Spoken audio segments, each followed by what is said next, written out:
You've seen the movies, you've screamed at the jump scares. But what if I told you that some of the scariest horror films ever made were based on real events? That behind the spinning heads, haunted dolls, and cursed families, there were true stories, often stranger and more disturbing than anything Hollywood could dream up. Tonight, we're peeling back the curtain on the real-life nightmares that inspired iconic horror films. Get ready, because once you learn the truth, you'll never watch these movies the same way again. Segment 1. The Exorcist. The Boy Behind the Possession. Released in 1973, The Exorcist is one of the most terrifying films ever made. But few people realize that the story of young Regan was inspired by a real case of demonic possession. Not of a girl, but of a boy. In 1949, a 14-year-old boy known by the alias Rolando became the center of a months-long exorcism. It began after the death of his aunt, who introduced him to a Ouija board. The family claimed objects began moving on their own, and the boy spoke in tongues. He underwent multiple exorcisms conducted by Catholic priests at Georgetown University Hospital and St. Louis University, where witnesses described his body contorting and words appearing on his skin. William Peter Blatty read the case files and transformed the story into the novel that would become The Exorcist. And while the details were changed, the core story, the possession, the rituals, the battle for a soul, was all real. Segment 2.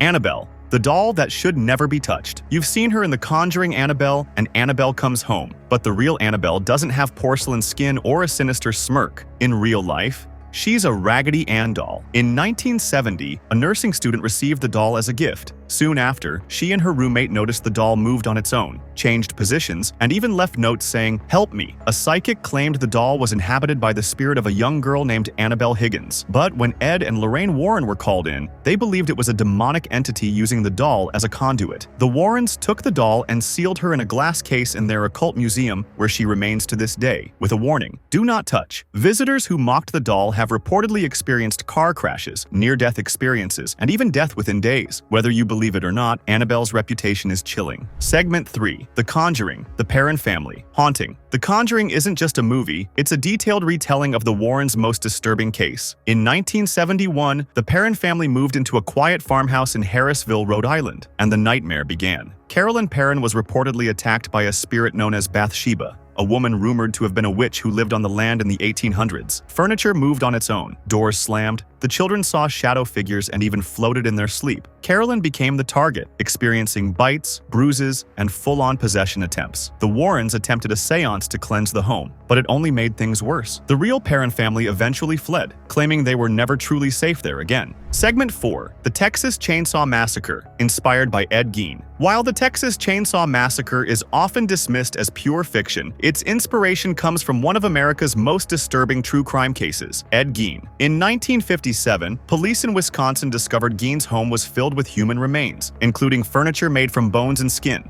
Gein had robbed graves and murdered at least 2 women, but the extent of his crimes was more psychological. Skin masks, bodysuits, and severed faces were found in his farmhouse. He became the basis not only for Leatherface, but also Norman Bates, Psycho, and Buffalo Bill, Silence of the Lambs. Toby Hooper, the director of Texas Chainsaw, said he wanted to capture the sense of deep, rural horror and used Gein's crimes as a loose foundation for Leatherface's character. Segment 5. The Amityville Horror. Fact or hoax? In 1975, the Lutz family moved into a beautiful Dutch colonial home in Amityville, New York, just 1 year after a man named Ronald DeFeo Jr. murdered his entire family in that very house. Within days, the Lutz family reported cold spots, levitating beds, slime oozing from the walls, and a demonic pig with glowing eyes. They fled after just 28 days, claiming the house was cursed. Ed and Lorraine Warren investigated and declared the home one of the most evil places they'd ever encountered. But here's the twist. Many believe the Lutz story was an elaborate hoax. Others, including George Lutz himself, maintained their story until death. So is Amityville real, or the most brilliant horror marketing ever? Segment 6. The Entity. The most documented case of supernatural assault. One of the most controversial cases ever investigated by parapsychologists became the basis for the 1982 film The Entity. It tells the story of Carla Moran, a single mother who claimed to be repeatedly assaulted by an invisible force. In real life, her name was Doris Bither, and she reported terrifying events: objects flying across the room, lights exploding, and violent physical attacks. Parapsychologists Barry Taff and Carrie Gaynor investigated and captured unexplained orbs and distortions in photographs, the case remains unsolved. Some skeptics blame trauma and hallucinations, but others say it was one of the only cases of a haunting with photographic evidence. These aren't just scary stories, they're real events, witnessed, documented, and in some cases, still unexplained. Whether you believe in ghosts, demons, or psychological breakdowns, one thing's clear: the truth is far more terrifying than fiction. Which of these real horror stories shocked you the most? Let us know in the comments. And if you want more deep dives into the chilling truth behind your favorite horror films, make sure to like, subscribe, and hit that bell before something else does.